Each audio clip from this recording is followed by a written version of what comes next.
back.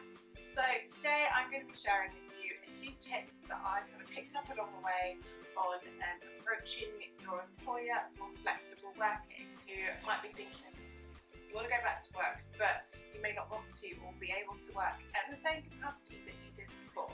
So for me, I mean, that was definitely the case, and I found it quite tricky being able to work out what I could and couldn't ask for and how to go about the whole process of requesting flexible working from my employer. So I kind of thought it'd be really helpful to put together a little video just sharing a few tips that I picked up along the way, and hopefully it will help some of you. The first thing that you're going to want to do is actually take the time to think about what you want. So know really clearly before you approach your employer what you would like out of your flexible working. Do you want to work 4 days a week? Do you want to do 3? Do you want to do a day from home? How exactly, what does your flexible working pattern look like for you? If you've got that idea in mind, so it kind of puts you in a bit of a more confident position when you're negotiating. I think it's really important to start the process early, so don't wait until a few weeks before you're actually due to go back to work to start having that conversation about what you would like for your flexible working, or even just to raise the point that you might be interested in flexible working. Definitely get in there early. The earlier, almost the better. If you've got a really good relationship with your employer and you feel like you're able to approach them beforehand, you may even want to mention it to your line managers, before you go on maternity leave, that when you return to work, you're thinking you may like to request flexible working, and you can start that conversation.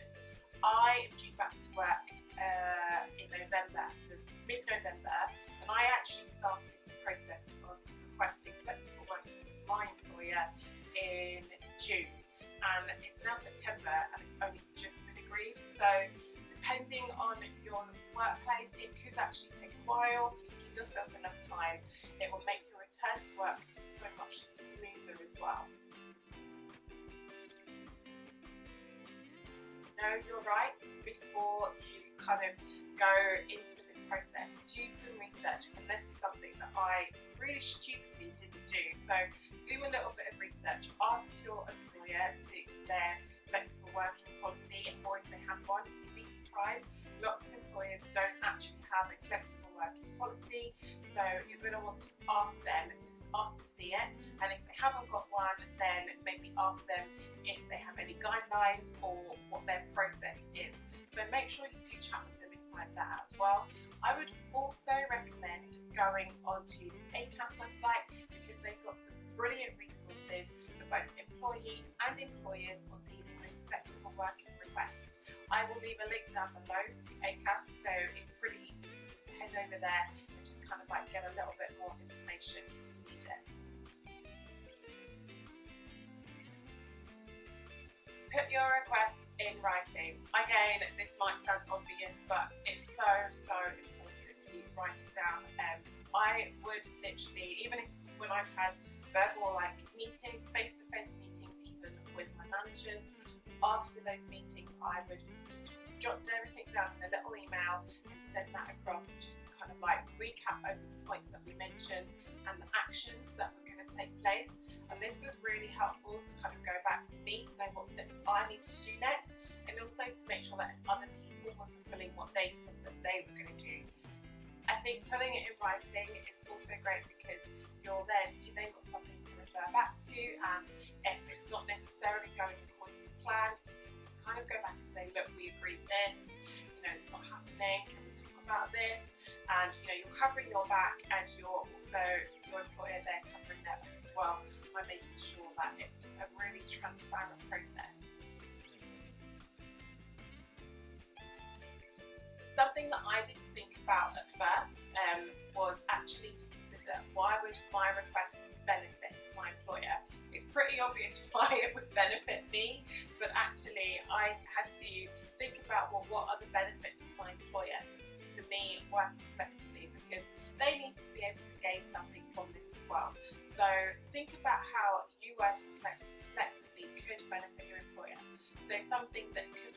you that they are able to maintain a really experienced, long-standing member of staff, not having to necessarily train and recruit someone new from outside. It could be that if you're job sharing, you might be able to be done with someone that's already within the company. It's a bit more maybe up and coming, and that could step into your role and they could get some developmental opportunities. So just try and think about what are the benefits to your employer for you working flexibly, because if you can sell it to them in the most positive way, it may help your case for them to agree to your flexible working request. And finally, be prepared that your employer may actually say no. So have a contingency. So maybe they don't necessarily agree to everything that you've requested, but are there any other kind of ways that you want to be open to working flexibly? So have a few other backups and options in mind, just in case they do say no. So that's pretty much everything. Just wanted to share with you, like I said, a few tips that I picked up along the way. I hope you found this video really useful, and I will see you in my next one. Bye!